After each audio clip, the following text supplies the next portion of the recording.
The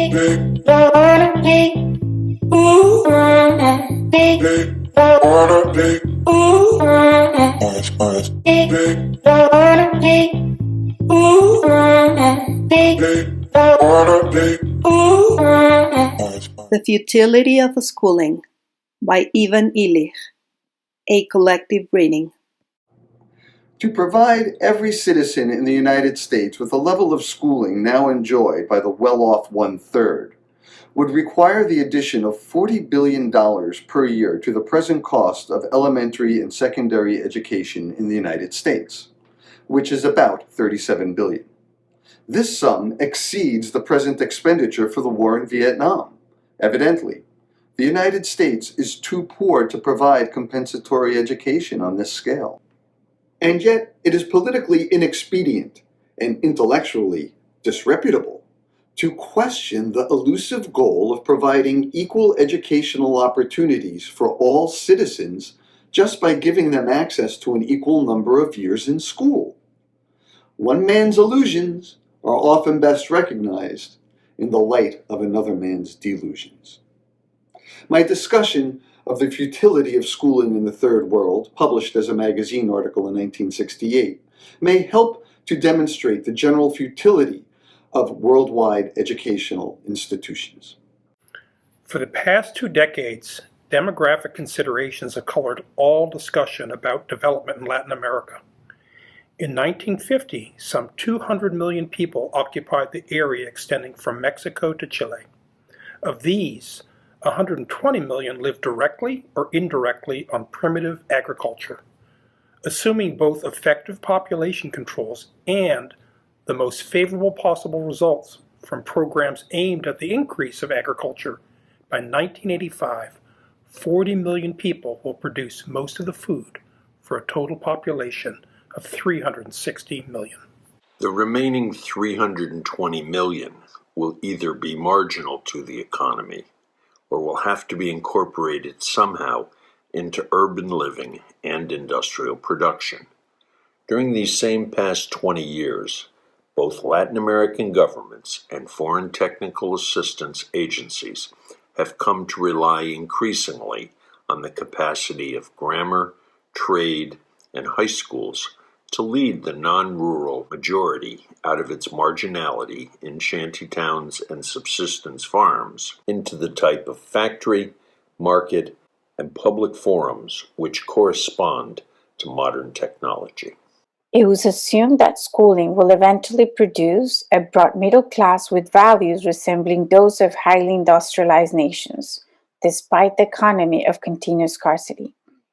Accumulating evidence now indicates that schooling does not and cannot produce the expected results.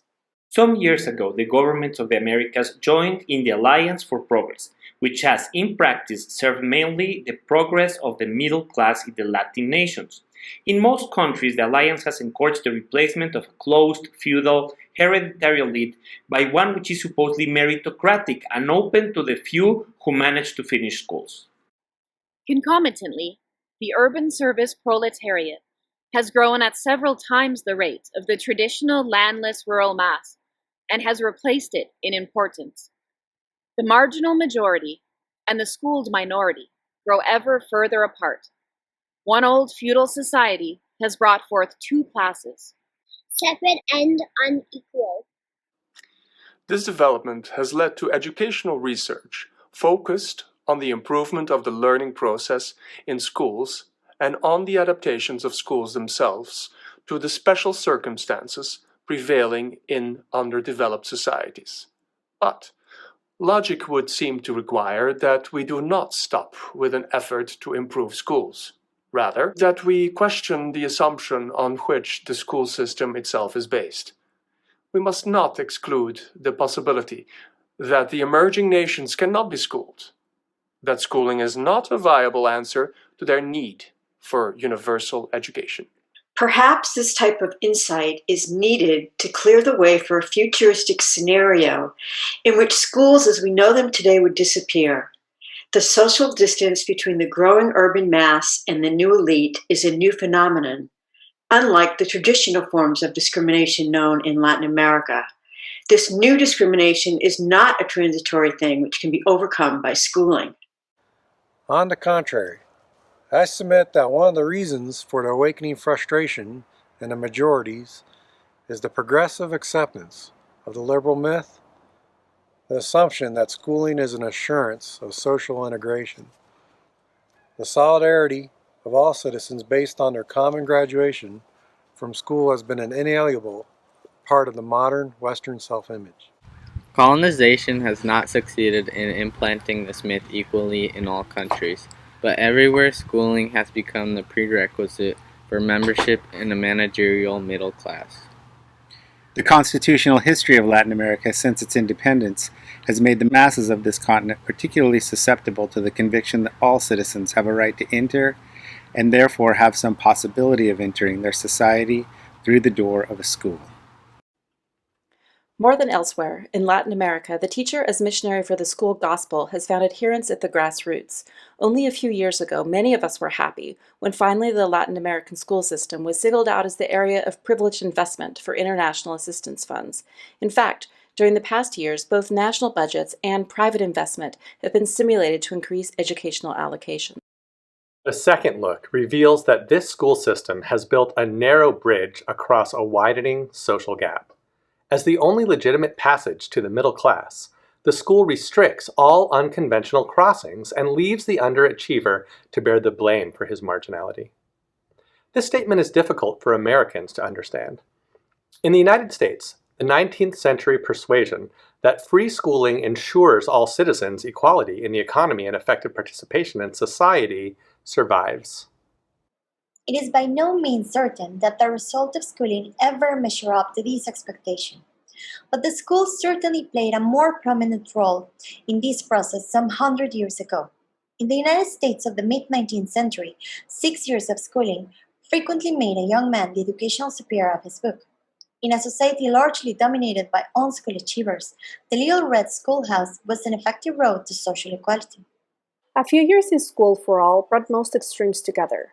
Those who achieved power and money without schooling had to accept a degree of equality with those who achieved literacy and did not strike it rich.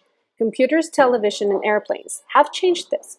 Today in Latin America, in the midst of modern technology, 3 times as many years of schooling and 20 times as much money as was then spent on grammar schools will not produce the same social. The dropout from the 6th grade is unable to find a job even as a punch card operator or a railroad hand. Contemporary Latin America needs school systems no more than it needs railroad tracks. Both, spanning continents, serve to speed the now rich and established nations into the industrial age. Both, if now handled with care, are harmless heirlooms from the Victorian period, but neither is relevant to countries emerging from primitive agriculture directly into the jet age. Latin America cannot afford to maintain outmoded social institutions amid modern technological processes.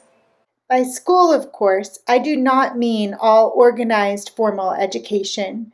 I use the term school and schooling here to designate a form of childcare and a rite de passage which we take for granted.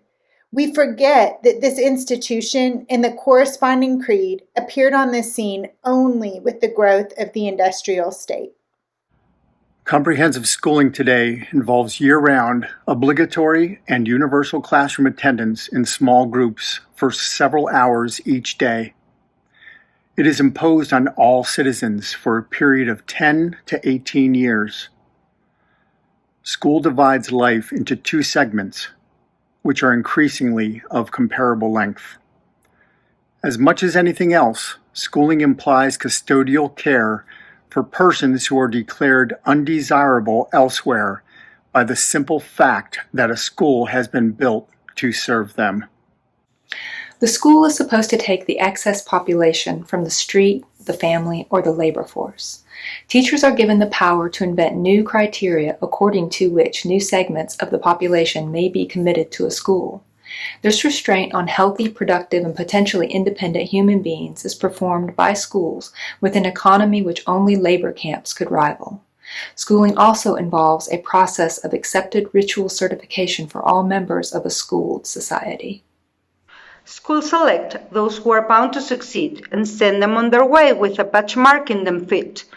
Once universal schooling has been accepted as the hallmark for the members of a society, fitness is measured by the amount of time and money spent on formal education in youth, rather than the ability acquired independently from an accredited curriculum.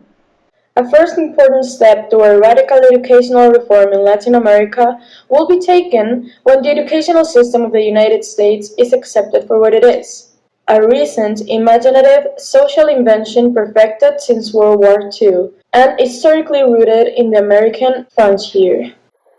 The creation of the all-pervasive school establishment, tied into industry, government, and military, is an invention no less original than the guild-centered apprenticeship of the Middle Ages, or the Doctrina de los Indios, and the reduction of Spanish missionaries in Mexico and Paraguay, respectively, or the Lycée and Los Grandes Écoles in France. Each one of these systems was produced by its society to give stability to an achievement. Each has been heavily pervaded by ritual to which society bowed. And each has been rationalized into an all-embracing persuasion, religion, or ideology. The United States is not the first nation that has been willing to pay a high price to have its educational system exported by missionaries to all corners of the world. The colonization of Latin America by the Catechism is certainly a noteworthy precedent. It is difficult now to challenge the school as a system because we are so used to it. Our industrial categories tend to define results as products of specialized institutions and instruments. Armies produce defense for countries. Churches produce salvation in an afterlife. Binet defined intelligence as that which his tests test. Why not then conceive of education as the product of schools? Once this tag has been accepted, and school education gives the impression of something spurious, illegitimate, and certainly unaccredited. For some generations, education has been based on massive schooling, just as security was based on massive retaliation, and at least in the United States, transportation on the family car. The United States, because it industrialized earlier, is rich enough to afford the schools, the strategic air command, and the car, no matter what the toll. Most nations of the world are not that rich. They behave, however, as if they were. The examples of nations which made it leads Brazilians to pursue the ideal of the family car, just for a few. It compels Peruvians to squander on Mirage bombers, just for a show. And it drives every government in Latin America to spend up to 2/5 of its total budget on schools, and to do so unchallenged. Let us insist for a moment on this analogy between the school system and the system of transportation based on the family car. Ownership of a car is now rapidly becoming the ideal in Latin America, at least among those who have a voice in formulating national goals. During the last 20 years, roads, parking facilities, and services for private automobiles have been immensely improved. These improvements benefit overwhelmingly those who have their own cars, that is, a tiny percentage. The bias of the budget allocated for transportation thus discriminates against the best transportation for the greatest number. And the huge capital investments in this area ensure that this bias is here to stay. In some countries, articulate minorities now challenge the family car as the fundamental unit of transportation in emerging societies. But everywhere in Latin America, it would be political suicide to advocate radical limitations on the multiplication of schools. Opposition parties may challenge at times the need for superhighways, or the need for weapons which will see active duty only in a parade. But what man in his right mind would challenge the need to provide every child with the chance to go to high school? Before poor nations could reach this point of universal schooling, however, their ability to educate would be exhausted. Even 10 or 12 years of schooling are beyond 85% of all men of our century, if they happen to live outside the tiny islands where capital accumulates. Nowhere in Latin America do 27% of any age group get beyond the 6th grade, nor do more than 1% graduate from a university. Yet no government spends less than 18% of its budget on schools, and many spend more than 30%. Universal schooling, as the concept has been defined recently in industrial societies, is obviously beyond their means. The annual cost of schooling a United States citizen between the ages of 12 and 24 equals as much as most Latin Americans earn in 2 or 3 years. Schools will stay beyond the means of the developing nations. Neither radical population control nor maximum reallocation of government budgets, nor unprecedented foreign aid would end the present infeasibility of school systems aimed at 12 years of schooling for all. Population control needs time to become effective when the total population is as young as that of tropical America. The percentage of the world's resources invested in schooling cannot be raised beyond certain levels, nor can this budget grow beyond foreseeable maximal rates. Finally, foreign aid would have to increase to 30% of the receiving nation's national budget to provide effectively for schooling, a goal not to be anticipated. Furthermore, the per capita cost of schooling itself is rising everywhere as schools accept those who are difficult to teach. As the retention rate rises and as the quality of schooling itself improves. This rise in costs neutralizes much of the new investments. Schools do not come cheaper by the dozen. In view of all these factors, increases in school budget must usually be defended by arguments which imply default. In fact, however, schools are untouchable because they are vital to the status quo. Schools have the effect of tempering the subversive potential of education in an alienated society because, if education is confined to schools, only those who have been schooled into compliance on a lower grade are admitted to its higher reaches. In capital-starved societies not rich enough to purchase unlimited schooling, the majority is schooled not only into compliance, but also into subservience. Since Latin American constitutions were written with an eye on the United States, the ideal of universal schooling was a creative utopia. It was a condition necessary to create the Latin American 19th century bourgeoisie. Without the pretense that every citizen has the right to go to school, the liberal bourgeoisie could never have developed. Neither could the middle-class masses of the present-day Europe, the United States, and Russia, nor the managerial middle elite of their cultural colonies in South America. But the same school, which has worked in the last century to overcome feudalism, has now become an oppressive idol, which protects those who are already schooled. Schools grade, and therefore they degrade. They make the degraded accept his own submission. Social seniority is bestowed according to the level of schooling achieved. Everywhere in Latin America, more money for schools means more privilege for a few at the cost of most. And this patronage of an elite is explained as a political ideal. This ideal is written into laws, which state the patently impossible: equal scholastic opportunities for all. The number of satisfied clients who graduate from schools every year is much smaller than the number of frustrated dropouts who are conveniently graded by their failure for use in a marginal labor pool. The resulting steep educational pyramid defines a rationale for the corresponding levels of social status. The move from the farm to the city in Latin America still frequently means a move from a world where status is explained as a result of inheritance into a world where it is explained as a result of schooling. Schools allow a head start to be rationalized as an achievement. They give to privilege not only the appearance of equality, but also of generosity.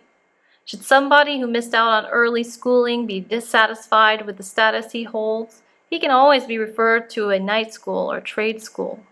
If he does not take advantage of such recognized remedies, his exclusion from privilege can be explained as his own fault. Schools temper the frustration they provoke. The school system also inculcates its own universal acceptance. Some schooling is not necessarily more education than none. especially in a country where every year a few more people can get all the schooling they want, while most people never complete the 6th grade. But much less than 6 years seems to be more than sufficient to inculcate in the child the acceptance of the ideology that comes with the school grade.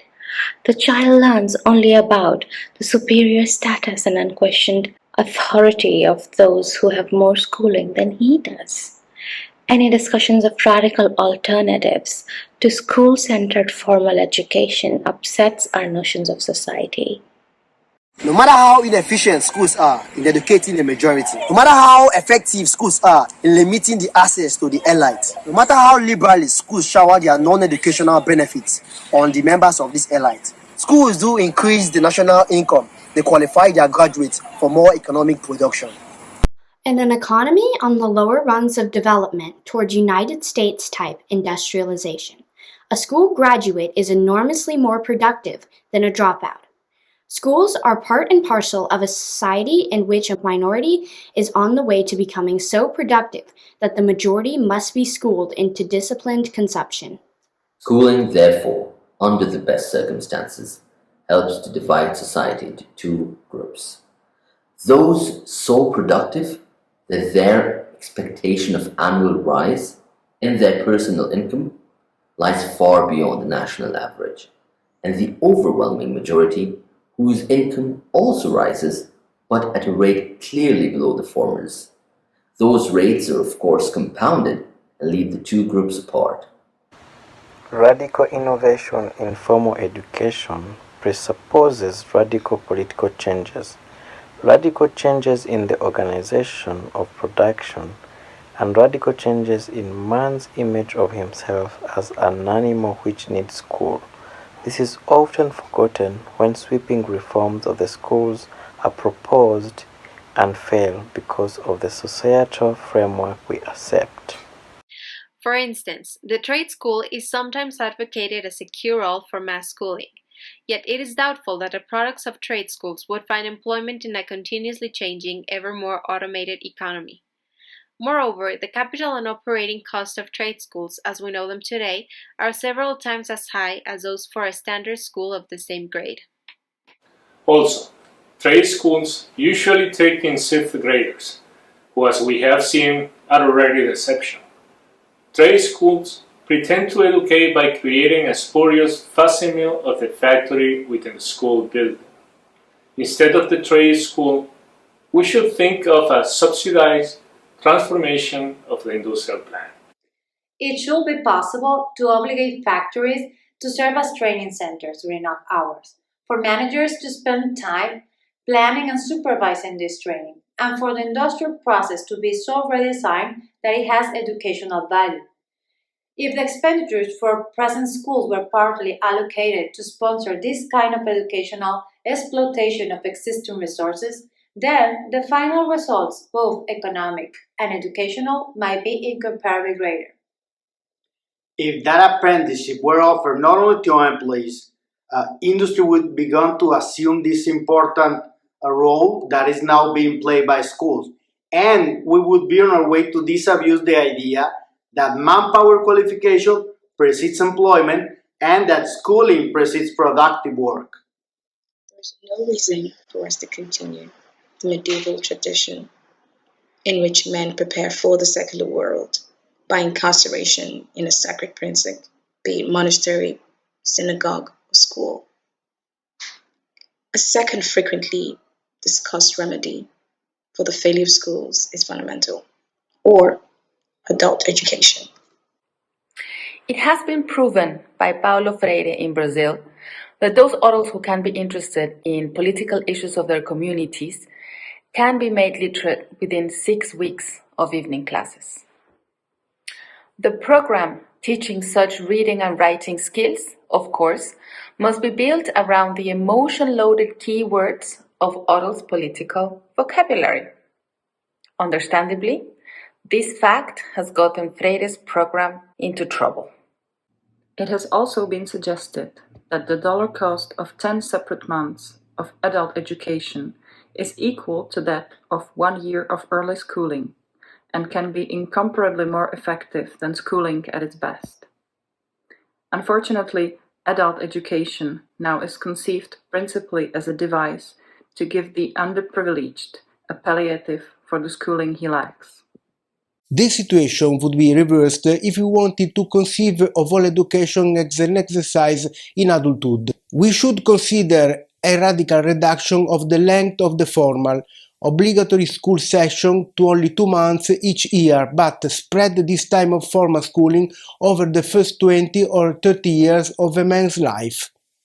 While various forms of in-service apprenticeship in factories and programmed math and language teaching could assume a large proportion of what we have previously called instruction, 2 months a year of formal schooling could be considered ample time for what Greeks meant by schooling, leisure for the pursuit of insight.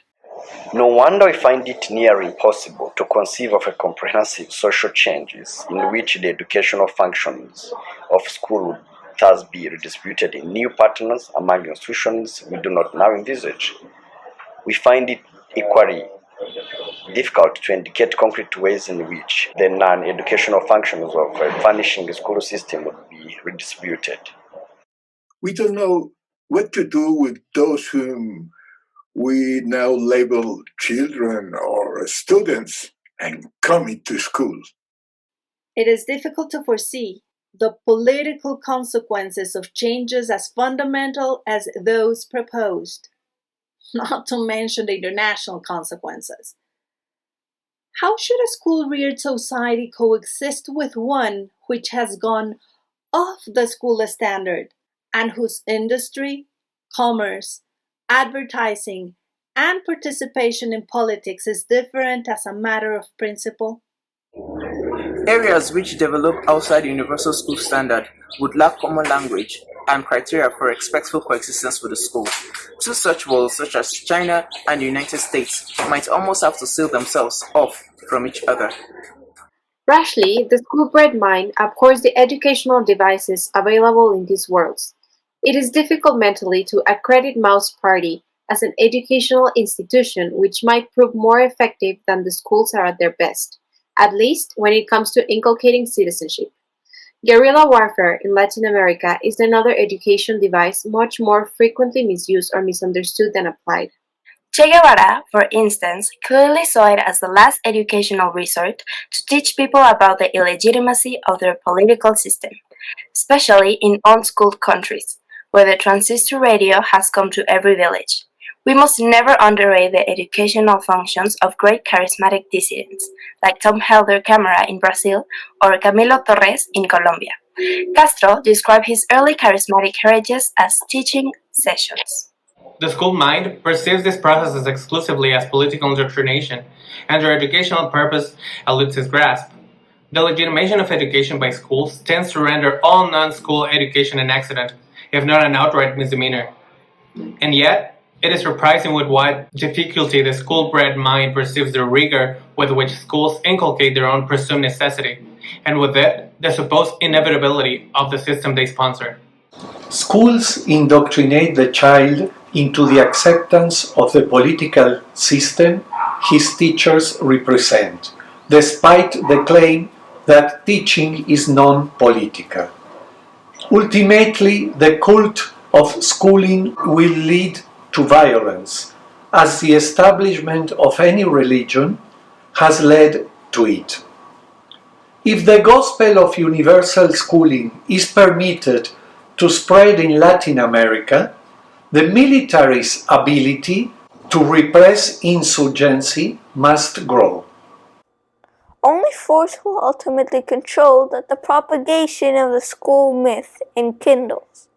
The maintenance of the present school system may turn out to be an important step on the way to Latin American fascism.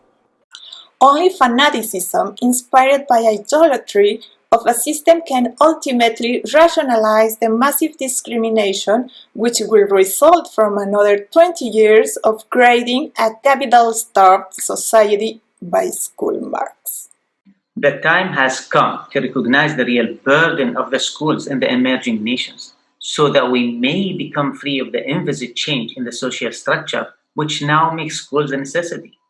I do not advocate a sweeping utopia like the Chinese Commune for Latin America, but I do suggest that we plunge our imagination into the construction of scenarios which would allow a bold reallocation of educational functions among industry, politics, short scholastic retreats, and intensive preparation of parents for providing early childhood education. The cost of schools must be measured not only in economic, social, and educational terms, but in political terms as well. Schools, in an economy of scarcity invaded by automation, accentuate and rationalize the coexistence of two societies, one a colony of the other. Once it is understood that the cost of schooling is not inferior to the cost of chaos, we might be on the brink of courageously costly compromise. Today, it is as dangerous in America to question the myth of social salvation through schooling as it was 300 years ago to question the divine rights of the Catholic kings.